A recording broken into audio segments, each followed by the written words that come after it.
Joined by Stephen Caldwell, Kevin Kilbane and Julian de Guzman. We've all enjoyed watching Canada have a wonderful World Cup qualifying campaign and finish as the top team in the CONCACAF region. And now we're starting to think about how well they may or may not be able to do when they get to the big show in Qatar at the end of this year. Of course, after the loss against Panama, they are now going to be in pot 4 for the draw.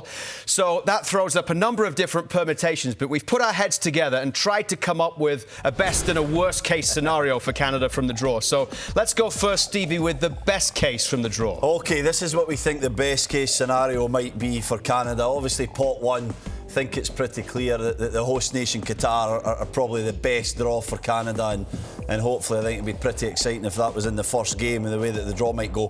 Pot 2 is a bit more difficult. There's a lot of excellent teams, but we're going to go for fourth place in CONMEBOL, which was Uruguay, an excellent side for sure. But when you look at the pot 2 teams there, Kev, there's some heavyweights there. Obviously, Canada can't get Mexico and the United States, and I think personally Canada want to stay away from the European nations as much as they can. So Uruguay for me is probably the best selection out of that pot. Yeah, I think we kind of all agreed on that one. Croatia and Switzerland, they're not overly dynamic sides. They're not sort of sides that you would expect to be beaten 3 or 4 by, but there's a lot of quality, Stevie. A lot of, real structural play to the games, Julian. They're so tough to play against, so tough to actually score against. So that's why I think probably Uruguay would be more suited to Canada, a team that they could beat.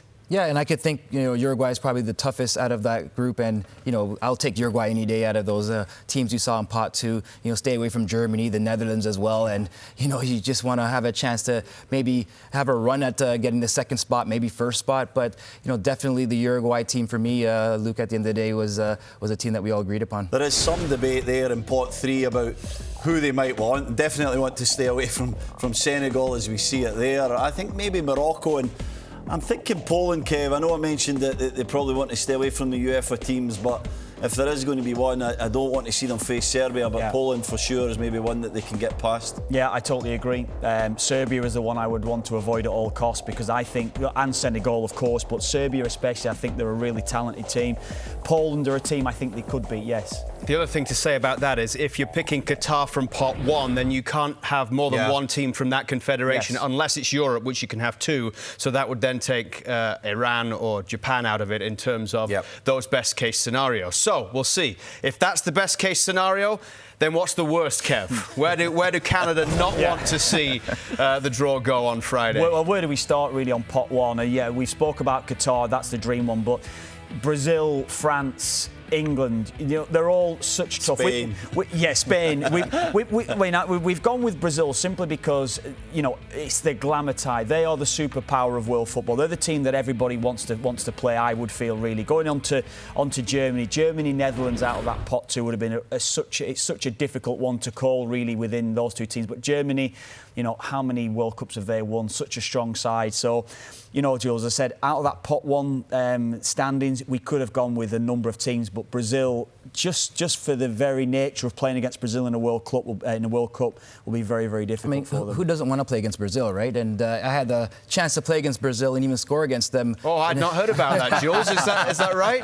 It was only in a friendly, though, not in a World Cup. And, I'm pretty sure the Canadians would love to, have a match against Brazil in a World Cup. And it's, a dream opportunity to play against the best in the world. And for me, at the end of the day, it comes down to, getting the experience. But for Canada to finally be at that stage against Brazil, great. Germany, another team that I had a chance to play against, another dominant powerhouse. And Senegal, that's one of the stronger teams out of Africa where, are these guys going to be the team maybe you get a point from or something? But maybe if you play your first match against Senegal and get a result, then a lot of things could open up for you. Yeah, Senegal, outstanding team for me. I really believe they want to stay away from them in pot 3. African Cup of Nations champions came through a really tough playoff against Egypt, another penalty shootout.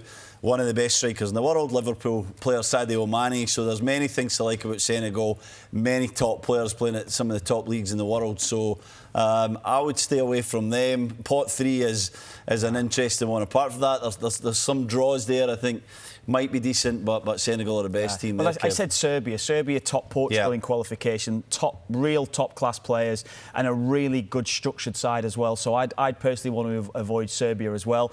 But I mean, it's what the guys have touched on here. It's, you know, they're also dream scenarios here. You kind of want to play Brazil essentially in a World Cup. That's what Atiba Hutchinson has said himself, hasn't he? That's his dream draw. But I just couldn't see them beating Brazil. That's the only thing. You know, a one-off game you can maybe defend and maybe see a game through. You might get a draw at best, I'd feel, but that would be such a tough draw for them. I think on Sunday, after the celebrations and the qualification, there were a lot of confident feelings about how Canada could maybe do at the World Cup. Has this process maybe dampened those feelings a little bit when you see some of the draw? Yeah, well, when you think about these teams and you think about how dominant they are in a World Cup, it does become a little bit daunting. There's no doubt this challenge is going to be exceptional for Canada. And I think, you know, we've not really got any reference points to them playing against these teams. You know, that's one of the issues here. We're wondering how they shape up against, you know, some of the top teams. We've never mentioned Argentina in this, who've had a brilliant qualifying campaign. Another great team, obviously, with the best player of all time in Lionel Messi. Can he